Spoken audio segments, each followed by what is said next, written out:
안녕하세요. 신약예술 통독 길라잡이 5번째 강의입니다.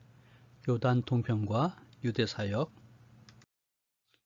네, 신약예술 통독은 아시는 대로 12주에 걸쳐 진행이 되는 겁니다. 각 강의마다 90분에서 120분 강의가 진행이 되고요. 그 다음에 각자 집에서 성경을 읽고 그 다음에 다시 모여서 그 읽으면 느꼈던 새로운 것들 또 감동들을 함께 나누는 시간을 갖고 이어서 다음 강의를 진행을 하게 되거든요. 하지만 유튜브에서는 그렇게 긴 강의가 쉽지 않아서 좀 나눠서 하도록 하겠습니다. 네, 5번째 강의 요단 동편과 유대 사역을 셋으로 나누도록 그렇게 하죠. 그래서 오늘은 그 첫 번째 시간 초막절과 예루살렘 사역이고요. 그 다음에 이어서 5-1 부석 강의로 유대 순회와 수전절, 그 다음에 세 번째 5-2 나사로 부활과 여리고 사역 이렇게 나누어서 우리가 공부하도록 하겠습니다. 참 공부라고 하니까 여러분들은 성경 본문에 대한 구체적인 공부를 기대하실는지 모르겠는데 여기에서는 통독에 필요한 어떤 의미에서는 최소한의 공부 그렇게 생각하시면 좋겠습니다. 그래서 전체를 볼 수 있는 그 틀을 함께 나누는 거죠. 그래서 도표를 사용하게 되고요. 그 다음에 그 내용의 구체적인 어떤 그 감각을 갖기 위해서는 지도, 그 다음에 유대의 문화적인 배경, 역사적인 배경, 정치적인 배경 또는 사회적인 배경 이런 것들을 포함시키면서 그 구절에 대한 약간의 주해를 달도록 그렇게 하겠습니다. 예수님의 생애를 크게 셋으로 나눌 수 있습니다. 공생애 전의 모습이 있고 그 다음에 공생애가 주된 모습이죠. 그 다음에 세 번째는 부활하신 다음에 하셨던 일들입니다. 공생애는 우리가 6월절을 가지고 9번에 썼었는데 주로 이제 예루살렘에서의 사역이 되죠. 그래서 예루살렘 사역이 하나, 둘, 셋이 나오는데 그 전에 하나가 더 있는 거죠. 그 전에 하나 여기 있게 됩니다. 그래서 4번에 걸친 예루살렘 그리고 이것은 이제 6월절과 연결이 되는데 자 이렇게 보시면 되겠죠. 예수님의 사역 이거는 달입니다. 7월, 8월, 9월 그 다음에 6월절을 이렇게 4개를 고정을 시켜 놓고요. 그 다음에 6월절은 우리 양력으로 따지면 보통 이제 3월, 4월 초 그렇게 되겠죠.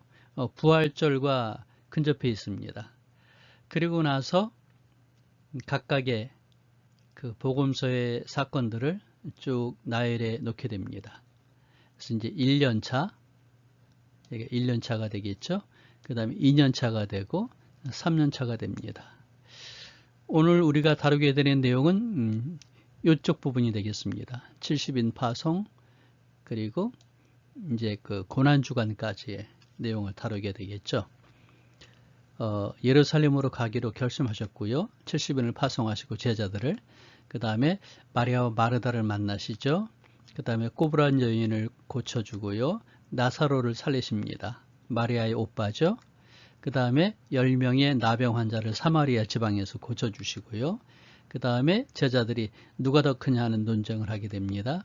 그 다음에 다른 2명의 맹인 치료를 했는데 여기는 여리고에서 있었던 일이죠. 사실은 1명입니다. 이 얘기는 우리 다음 강의에서 다뤄보도록 하겠습니다. 부속 강의 2번째. 그 다음에 삭개오가 회심하는 모습이 있죠. 그 다음에 여기 이 부분은 이제 6강에서 다룰 수 있게 될 텐데 자, 기대해 보시고요. 지역별로 보게 되면 이 사건들의 지역이 갈릴리, 유대, 그 다음에 요단강, 유대, 그 다음에 예루살렘 이렇게 나오죠. 그 다음에 각각 복음서가 다루고 있는 부분들을 표시해 놓았습니다. 우리가 전체적인 내용을 나눠서 보기 전에 그 사건과 어디에서 그런 일이 일어났는지 하는 지리적인 연결이 필요하지 않을까 생각합니다. 먼저 1번 예루살렘으로 올라갈 것을 굳게 결심하셨다. 그 다음에 형제들의 배척이 나오죠. 이건 예수님의 형제들입니다. 그리고 이어서 사마리아 사람들이 예수님을 배척을 하고요. 그 다음에 초막절이 예루살렘에 도착하셨습니다. 여기에서 가나안 여인을 용서해주고 바리새인들과 변론하게 되고 70인을 파송하고 그 다음에 실로암의 맹인을 치료해주고요. 그 다음에 마르다 마리아의 집을 방문합니다. 또 여기서 여러 가지 교훈들을 알려주시죠. 여기 마리아 마르다의 그 집은 베단이죠. 예루살렘 옆에 베단이. 그 다음에 다시 유대인들이 증오하고 배척하게 되는데 이때 수전절에 가셔서 이제 예수님이 하나님의 아들이심을 얘기하니까 유대인들이 증오하게 되죠. 친성모독이라고요. 그리고 다시 베레아의 베다니로 물러가십니다. 그리고 짧은 유대 방문을 하시죠. 그리고 나사로를 살리십니다. 베다니에서. 이때 이제 예수님을 살해하는 모의가 실제적으로 있어지게 되면서 아주 심각해지죠. 그래서 예수님이 피신하십니다. 어디냐면 에브라임으로, 여기가 에브라임이죠. 에브라임으로 피신하십니다.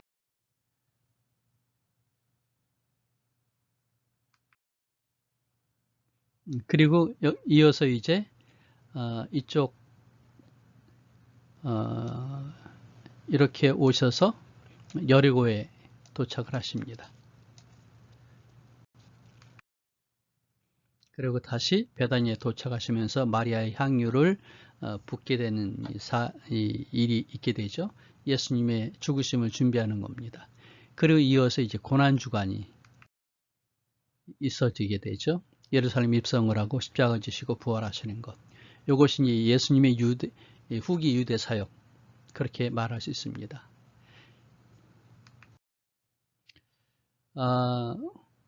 이번 강의에서 다루고자 하는 것은 여기까지만 하도록 하겠습니다. 제자들이 서로 다투는 것 지난번 했었고요. 형제들이 예수님을 믿지 않는 것, 사마리아를 거쳐서 명절에 올라가시는 것, 그 다음에 장막절에 초막절에 예루살렘에 올라가셨죠. 가늠한 여인을 용서해 주시고요. 그 다음에 나는 세상의 빛이다.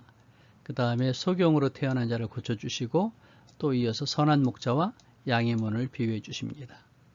근데 이 선한 목자와 양의 비유는 재미있는 사실이 뒤에 숨겨 있어요. 이따 한번 다뤄보도록 하겠습니다.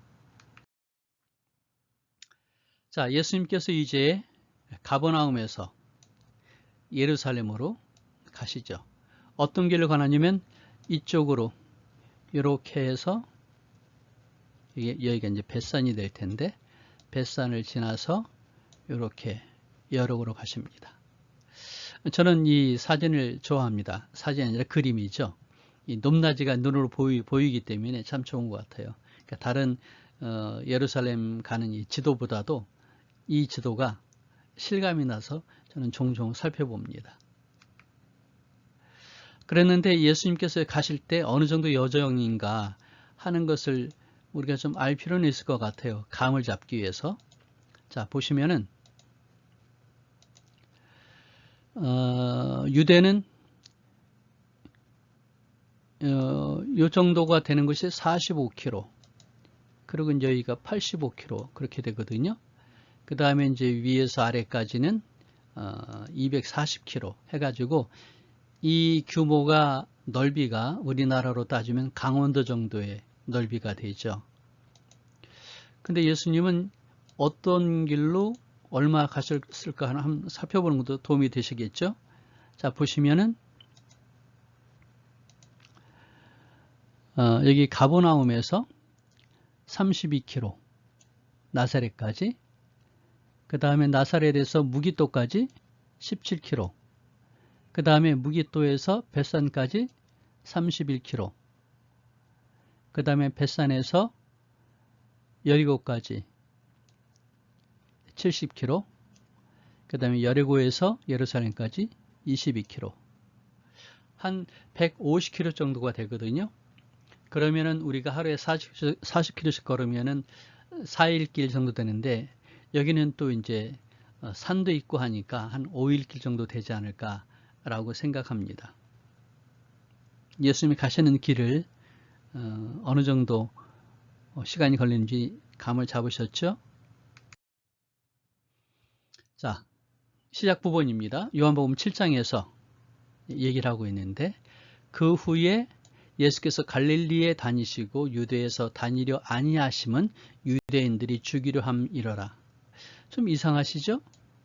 이 그 후는 뭐냐면 예수님이 생명의 위협을 느끼는 때라는 겁니다. 바꿔 말하면 세례 요한이 참수를 당하고 이제 투톱에서 원톱으로 유대의 지도자가 되신 예수님이 포커스를 맞추게 되죠. 바리새인과 사두개인들이 예수님을 죽이려고 하는. 그렇기 때문에 유대에 가시면 거기는 이제 유대 예루살렘에 가시면 죽임을 당하기 쉬우니까요. 주로 갈릴리에 다니셨다는 얘기죠. 그런데 유대인의 명절인 초막절에 가까운 주라 해서 이제 명절 초막절입니다. 뒤에서 좀 더 자세히 얘기하도록 하겠습니다. 그 다음에 형제들이 얘기하죠. 스스로 나타나기를 구하면서 묻혀서 일하는 사람이 없으니까 형님, 당신도 드러내 주세요 라고 했는데 이때 이 형제들은 예수님을 믿지 않았다는 이 얘기가 메시아로서 예수님을 믿지 않았다. 그렇게 보면 좋을 것 같아요. 그러니까 육친이 형인데 예수님이 로마에 대항하는 지도자로서의 모습으로 생각을 하고 메시아로 보지 않았다. 그런 얘기죠. 드러내라. 왜 그렇게 능력이 있으면서 숨느냐 하는 그런 얘기죠. 그러니까 내 때까지 이르지 않았다 하시면서 살짝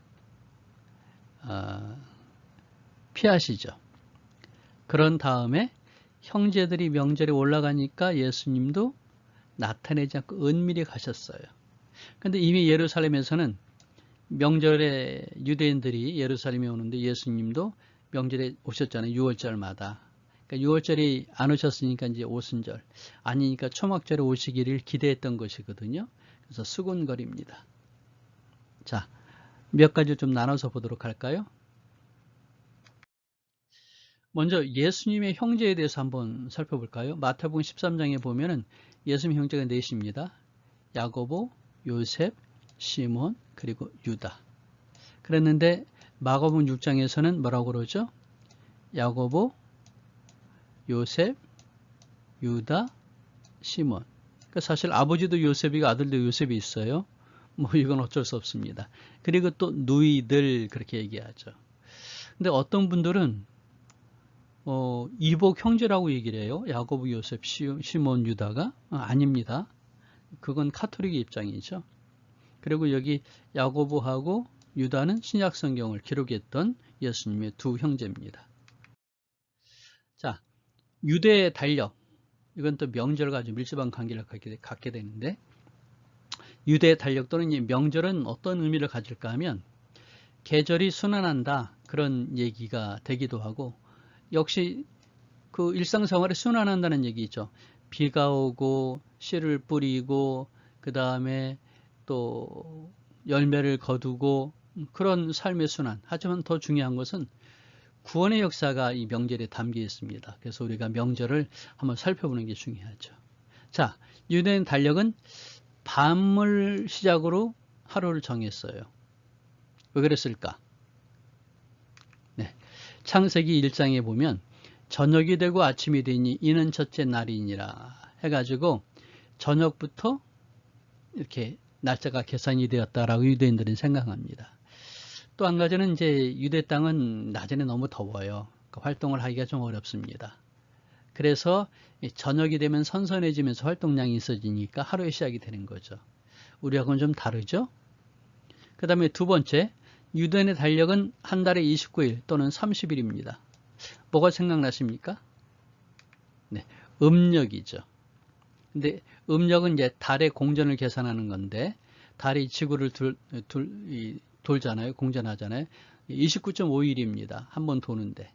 그러니까 한 달은 29일, 한 달은 30일 할 수밖에 없다는 것이죠. 그랬는데 이게 이제 달이 지구를 도는데 354일이 걸려요.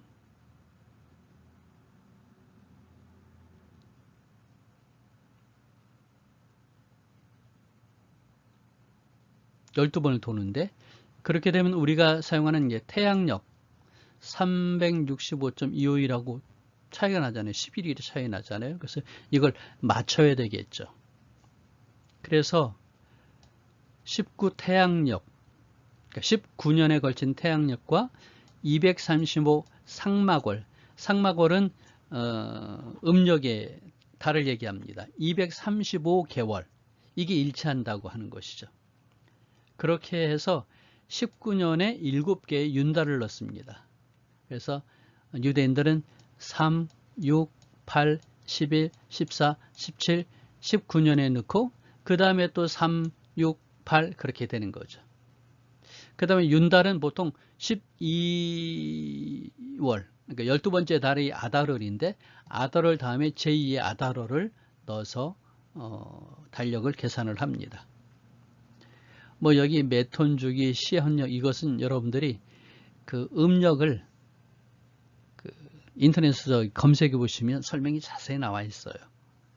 중학생들이 주로 이 부분에 대한 공부를 하게 되는데 유튜브에서도 그림을 가지고 설명을 잘 해주는 선생님들이 계시더라고요. 한번 찾아보십시오. 그 다음에 달력 계산은 제사장들이 했습니다. 자, 특별히 성경이 여호와의 절기라는 용어를 사용하는데 여호와의 절기, 자 유대 종교록 있습니다. 이게 양력이고 유대 종교록. 그래서 1월이 되는 거죠. 1월 14일이 6월절입니다. 그리고 15일부터 21일까지 무교절이고요. 그리고 무교절의 둘째 날이 초실절입니다. 초실절. 그러니까 무교절의 첫째 날에는 성회거든요. 안식일. 그리고 안식일 다음 날이 초실절이 되는 거죠. 그리고 7, 7, 49, 50일이 되게 되면 6월절에서 그럼 오순절이 되고요. 그 다음에 나팔절. 근데 사실은 나팔절은 이제 신년을 말하는 건데 실제로 유대인들의 일반력은 7월이 1월입니다. 그래서 9월달이 되죠. 그래서 유대인들은 개학을, 그러니까 그 학교의 학년 시작을 9월에 시작을 해요. 왜냐하면 이때 신년이니까. 그 다음에 10일이 대속제일, 그 다음에 15일에서 21일은 초막절 또는 수장절 그렇게 얘기하고요. 자, 그런데 보면 출애굽기 34장에 너희 모든 남자는 매번 3번씩 주 여호와 이스라엘의 하나님 앞에 보일지라. 이 말은 성막, 바꿔 말하면 예루살렘의 성전에서 하나님을 만나라는 얘기거든요. 자, 6월절, 오순절, 그리고 초막절. 자, 근데 여호와의 절기를 우리가 좀 외워야 될 필요가 있습니다. 어떤 것들이 있을까요? 그때 한 방법이 있습니다. 상식적으로 초유는 무조건 50시간 이내에 나오기 때문에 속히 저장해야 합니다. 이 초유가 뭘까요? 초유. 그러니까 엄마가 아기를 낳고 나서 처음에 젖을 내게 될 때를 그것을 초유라고 그러는데 거기는 아이한테 꼭 필요한 중요한 필수적인 것들이 들어있거든요. 근데 이게 뭐 여러 가지 학자들이 얘기할 수 있겠지만 보통 5일까지 효과가 그 다음에는 이제 이 젖이 바뀐다 그래서 성분이. 근데 또 누구는 48일이라고 얘기합니다. 그래서 50시간 그랬어요. 상식적으로 초유는 무조건 50시간 이내 끝나기 때문에 속히 저장을 해야 된다. 그렇게 얘기하는 것이죠. 여러분들 여기 된 설명을 보시려고 하면 유튜브에서 성경 통암기 이스라엘 절기 1분 만에 암기 요거를 확인하셔 가지고 보시면 설명이 나와 있습니다. 성경 통암기 선교에서 해설하고 있는 것인데 자세한 설명은 거기를 보시도록 하고요. 제가 잠깐 설명을 하면 상은 상번제 매일 아침 저녁에 드리는 거고요. 식은 안식일, 여기 초는 초하루 그러는데 월삭이라고 그러죠. 그래서 우리 어떤 열심히 있는 교회들은 월삭 기도를 따로 하기도 합니다. 매월. 그런데 사실 이건 음력으로 해야 되는데 우리는 양력으로 하고 있죠. 그 다음에 유는 유월절, 무는 무교절, 조는 초실절, 그 다음에 50은 오순절, 날은 나팔절, 속은 속죄일, 저장하는 거죠. 수장 또는 초막절 이렇게 됩니다. 여기 이제 나팔절이 여기 이제 불임절과 그 다음에 수전절이 빠져 있는데 일단은 이런 것들이 있구나 하고 보시면 좋겠고요. 한번 외워보십시오. 상식적으로 초유는 무조건 50시간 이내에 나오기 때문에 속히 저장해야 된다. 50시간 지나가면은 바뀐다는 것이죠. 자, 6월절에 대한 걸 그림으로 다시 한번 보도록 할까요? 지금 이게 이제 태양력이고요. 이게 종교력입니다. 1월달을 아비벌 또는 니산월 그렇게 말하는데, 아비벌은 이제 유대인들이 사용했던 그런 그 달의 이름이고요. 니산은 바벨론 포로로 갔다 온 다음에 이 바벨론의 영향을 받아서 이름이 좀 바뀌었어요. 그러니까 두 개를 같이 쓰는 것이죠. 자, 6월절이고요. 그 다음에 77절, 오순절은 맥추절인데 이때가 이제 추수하는 것이죠. 추수. 그래서 여기의 초실과 여기 초실이 다른데 여기는 뭐라 그럴까? 2차적인 거라 할까요? 보리입니다. 보리. 여기는 밀추수. 그런 거죠. 자, 그런 다음에 나팔절. 그 다음에 속죄일. 그리고 초막절. 그리고 수전절. 그리고 불임절. 이렇게 절기가 이어지게 됩니다. 그림을 지금 보시면은 대강 이런 거구나 하는 걸 아실 수 있겠죠.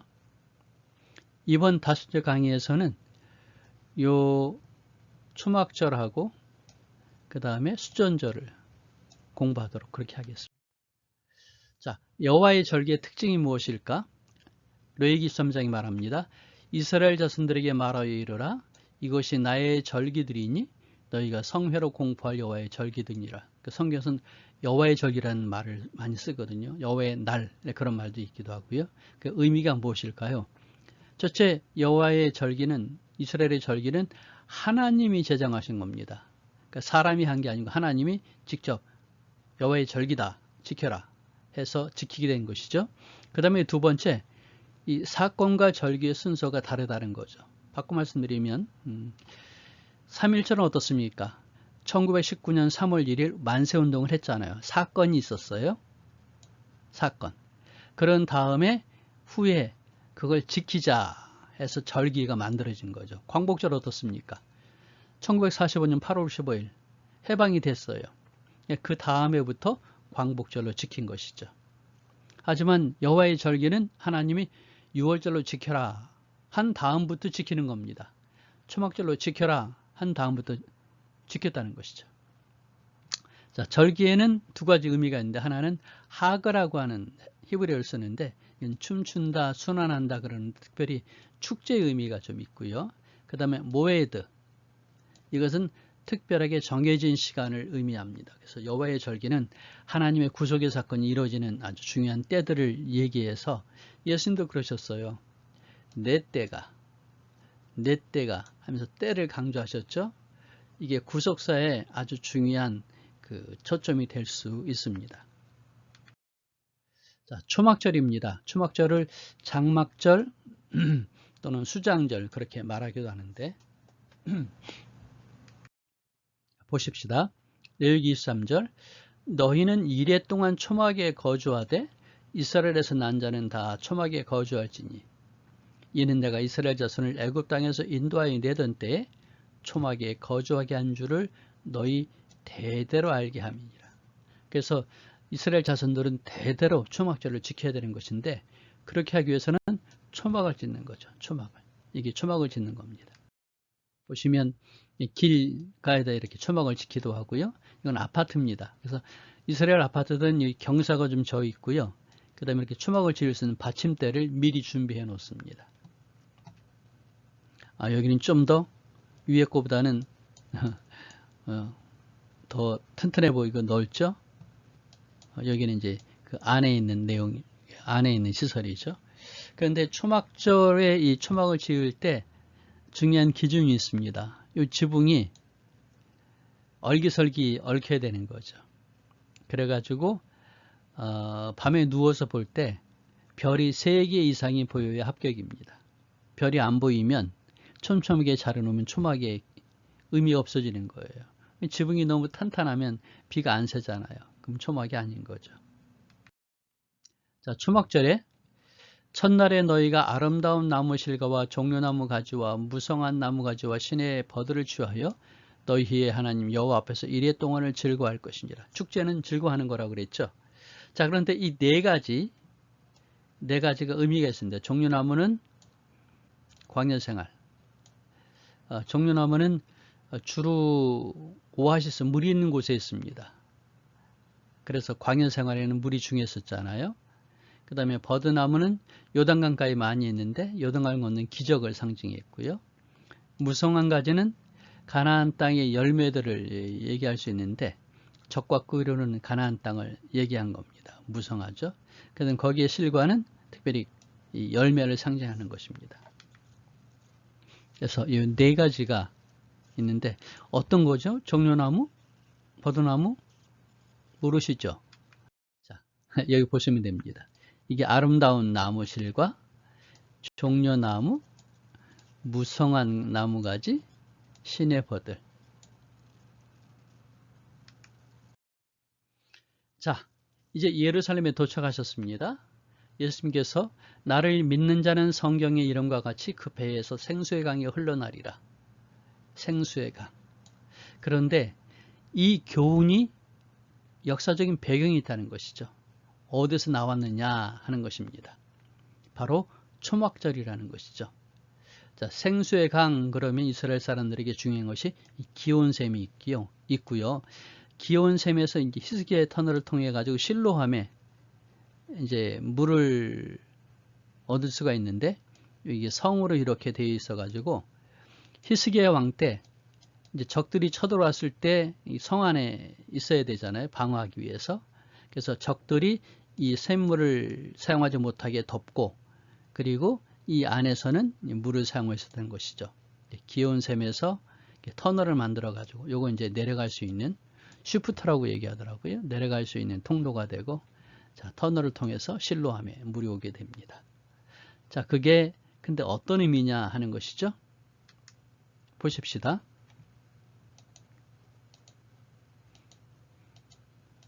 초막절에 호산나 라바라고 하는 게 있습니다. 그러니까 초막절 7일째 되는 날에는 번제단 주위를 돌면서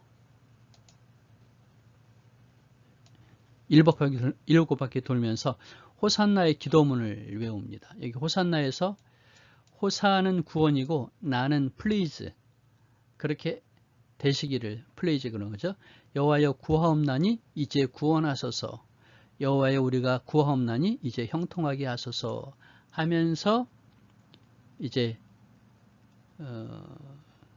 호산나 라바를 외치는데 요 전에 매일매일 이 제사장들이 실로하면서 물을 떠다가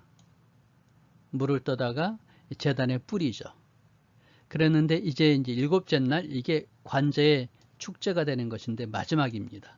그래서 초막절 7일 동안 매일 실로암 여무셔서 생수를 떠다가 번제단에 붓게 되는데 이게 이제 7일째는 하이라이트가 되는 거죠. 그러니까 축제의 절정입니다.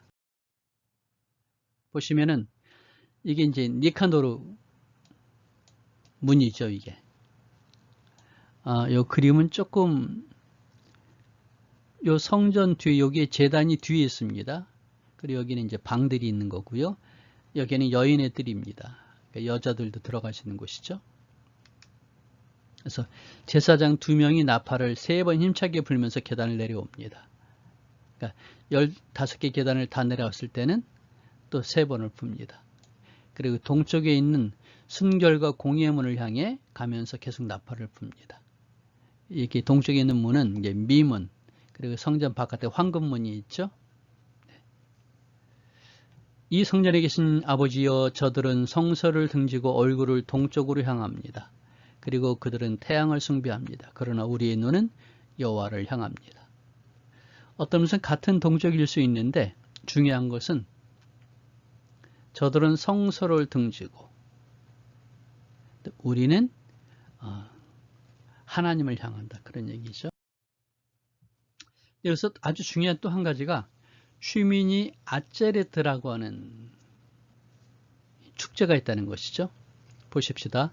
이래 동안에 너희는 여호와께 화제를 드릴 것이요. 여덟째 날에도 너희는 성회로 모여서 여호와께 화제로 드릴지니 이는 거룩한 대회라. 너희는 어떤 노동도 하지 말지니라. 이때가 이제 안식일이죠. 그러니까 초막절의 첫째 날이 안식일이고 7일째는 안식일 전날이잖아요. 그리고 그 다음 날이 이제 슈미니 아체레트인데 슈미니는 8입니다. 하 슈미니 아체레트 그러는데 이건 이제 대회 그런 의미거든요. 그래서 이래 동안 여호와의 절기를 지키되 첫날에도 안식하고 여덟째 날에도 안식할 것이요. 성회라고 말을 했죠. 이때 뭘 하냐면 다들 모여가지고 랍비 가장 지체가 높으신 그런 선생님들 나이 드신 분들이 모여가지고 이제 주관하게 되는데 오 기쁨 우리의 젊은이들 헌신된 자들 현인들이여 우리 노인들에게 수치를 돌리지 마소서. 이때는 자기의 죄를 돌아보면서 죄를 하나님이 용서해 주시기를 구하고 서로 죄를 기억하지 않기를 구하는 겁니다. 참여하는 무리들이 같이 따라서 하죠. 젊은이들의 죄를 씻을 수 있습니다. 다 함께 사함을 받은 자는 복이 있을지어다. 근데 이게 아주 중요한 의미가 됩니다. 바로 예수님의 사건이죠.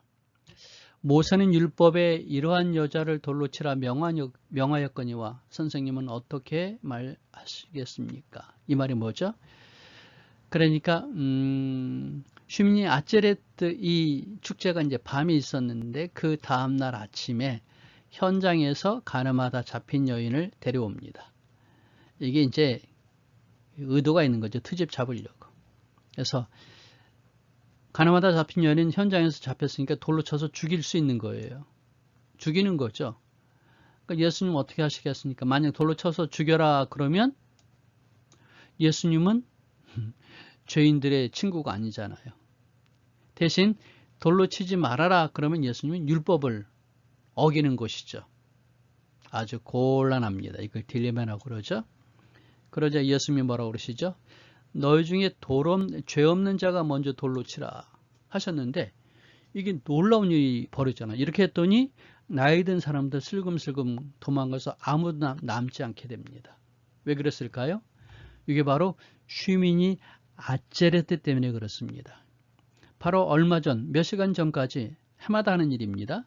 유대인들이 우리가 죄를 지었습니다. 하지만 죄를 하나님이 사해 주셨습니다. 그러니 우리는 복됩니다. 죄가 없다고 하는 것은 거짓입니다. 하는 그런 노래를 찬양을 했는데 죄가 없는 자 그랬더니 이 모든 사람들이 어떻습니까? 죄가 있다고 그랬잖아요. 그러니 예수님이 말씀에 대해서 거부할 수가 없는 거죠. 내가 죄 있다고 그랬는데 슬금슬금 다 가버린 겁니다. 근데 여기 우리가 또 이제 궁금한 게 하나 있죠. 뭐가 있습니까? 이 앞부분에 나와 있죠. 8장 6절에 그들이 이렇게 말하면 고발할 조건을 얻고자 하여 예수를 시험함이러라. 그랬더니 예수님이 몸을 굽히사 손가락으로 땅에 쓰시니 뭔가 쓰셨어요. 손가락에다가. 뭘 쓰셨을까? 여인은 지금 안 보고 있나요? 사람들이 보고 있겠지. 예수님이 아직 돌로 치라 하기 전이니까 7절에 말씀하시고 이제 6절이잖아요. 보시면 예수님 당시 라피문원에 관제의 축제에서 부르는 죄를 사해 주시는 하나님에 대한 언급을 하면서 가말리엘이 이런 걸 기록했습니다. 하나님이 어떤 사람의 죄를 용서하시지 않는가? 그건 바로 교만한 사람인데 누구냐면 교만한 사람인데 하나님은 교만한 사람의 죄를 용서하지 않으신다. 하면서 다니엘 7장을 인용합니다. 불이 강처럼 흘러 그의 앞에 나오며 그를 섬기는 자는 천천히요. 그 앞에 모셔 선 자는 만만이며 심판을 베푸는데 책들이 펴 놓였더라 하면서 무시무시한 심판에 대한 얘기를 해주죠. 그러니까 하나님이 교만한 사람을 죄를 용서하시지 않는다. 너희들은 어떠냐? 너희들은 교만한 사람 아니냐? 하고 예수님께서 지적해 주신 것이죠. 그리고 나서 죄 없는 자가 돌로 쳐라 그러니까 죄가 없다고 하면 교만이죠. 그러면 무서운 심판을 당하게 되죠. 그러니까 유대인들이 물러가게 된 것입니다. 자, 이어서 예수님 이제 교훈하시고 여러 가지 얘기 있지만 그 중에 또 한 가지 사건이 있죠. 이르시되 실로암 못에 가서 씻으라 하시니 실로암 번역하면 보냄을 받았다는 뜻이라. 이에 가서 씻고 밝은 눈으로 왔더라.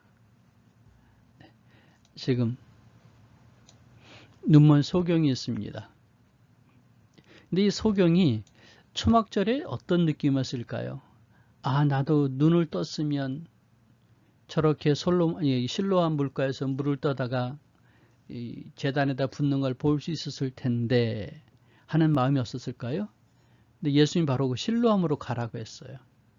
거기에서 눈을 뜨게 해주신 것이죠. 내가 세상에 있는 동안에는 세상의 빛이라 하면서 빛이 필요한 맹인에게 빛을 보여주시는 것입니다. 자, 여기 실로암입니다. 실로암.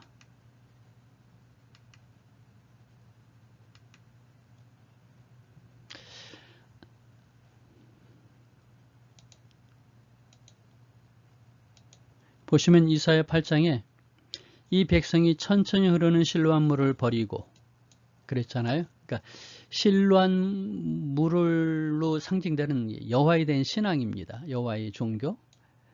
예수님께서는 이것을 활용하신 것이고요. 당시 유대인들은 이것을 거부한 거죠. 그래서 예수님의 이적에 대해서 믿음으로 받아들이면 좋은데 불신앙을 가지고 왈가왈부하는 그 모습을 요한복음은 기록하고 있습니다. 자, 그 다음에 우리가 잘 아는 요한복음 10장 11절 10절부터 얘기할 수 있죠. 나는 선한 목자라 선한 목자는 양들 위하여 목숨을 버리거니와. 그래서 99마리의 양이 우리에서도 잃어버린 한 마리의 양을 찾는 그 목자의 이 모습을 예수님께서 말씀하셨습니다.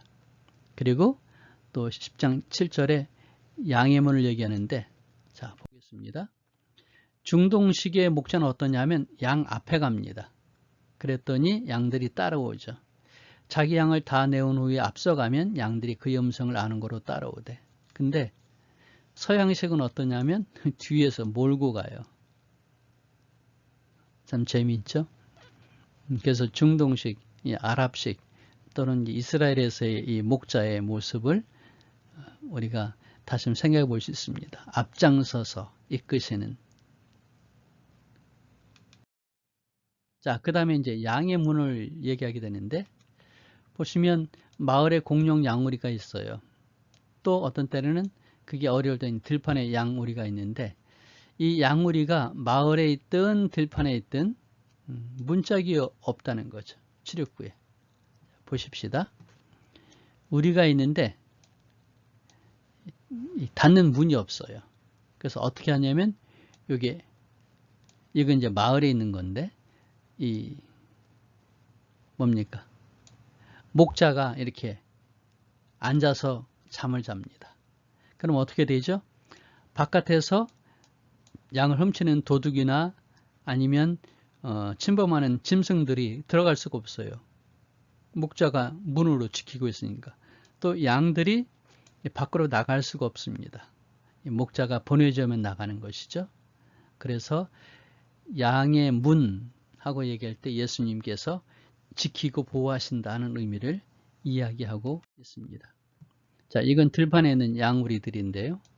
이렇게 동굴에도 있고, 이 동굴이 있죠. 어떻습니까? 여기 양의 문, 양의 문. 여기도 양의 문이죠. 여기도 목자가 있는 양의 문입니다.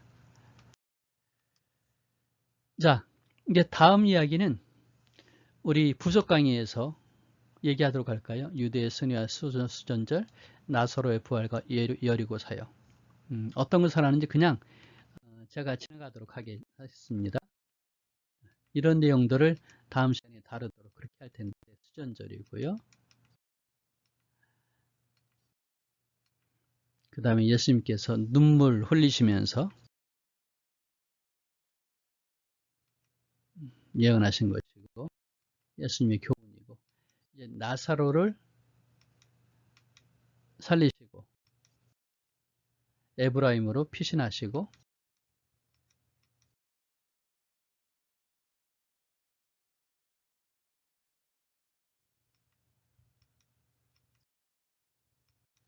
나병 환자를 고쳐주시고 그 다음에 베로에 가서 어린아이를 막지 말라 하시고 여리고에 가셔서 근데 여리고 우리 한번 공부해 볼 필요가 있습니다. 구역에서 다룰 수 있기도 하지만 여기서 미리 한번 다뤄보면 좋겠죠.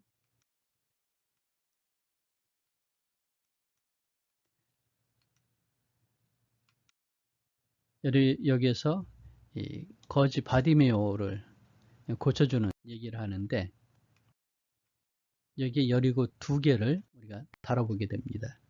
구여리고 신여리고 그리고 삭개오가 예수님을 만나죠. 그래서 이제 들어가게 되는데 자, 요건 부속 강의에서 다루도록 하고요. 이번 그 5강을 들으시고는 읽으셔야 될 내용이 이겁니다.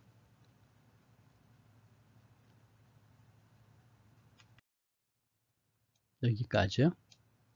그렇게 읽으시면 5강을 공부하시게 마무리하실 수 있습니다.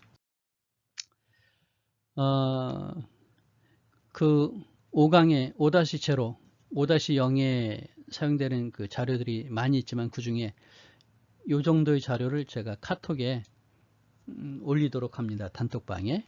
그래서 강의 PDF고요. 그 다음에 읽을 수 있도록 휴대폰으로 저는 읽거든요.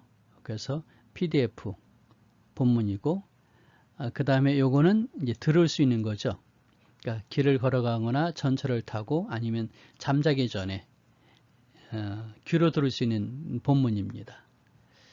그 다음에 이제 슈미니 아체레트, 시마 토라, 추막절 예배에 대한 설명이 있는 자료가 되겠고요. 그 다음에 그 유모세 선교사가 했던 추막절에 대한 이 강의가 참 재밌습니다. 그래서 제가 유튜브에서 찾아봤더니 옛날에 있었는데 지금은 없더라고요.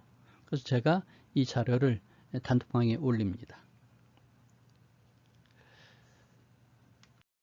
근데 저희가 그 청송교육선교의 카페에다가 이제 자료를 올리기로 했어요. 그래가지고 다음 카페 템1009 이거 뭐 템1009는 템은 우리 청송교육선교를 말하고 1009는 쪼개면 10영구 10대 영원 구원 그런 의미거든요. 아무튼 템1009 다음에서 치시거나 아니면 청송교육선교에 들어오시면은 여기 아하 해설 통독 동영상이 있죠. 리스트가 쭉 나오고 그 리스트를 하나를 치시면 이렇게 아하 신약 해설 통독 4-3 고백과 변화산 유튜브 강의를 볼 수 있고요. 그다음 거기에 PDF PPT로 된 이 PDF 파일이 첨부되어 있습니다. 그래서 처음부터 끝까지 다 보실 수 있습니다. 그 다음에 두 번째로는 단톡방에 제가 올렸던 이 통독 자료도 역시 올립니다. 보시면 4-3에 이런 자료들 올리거든요. 다 첨부 파일로 되어 있으니까 확인해 보시고 다운받으셔서 읽으시면 좋겠습니다.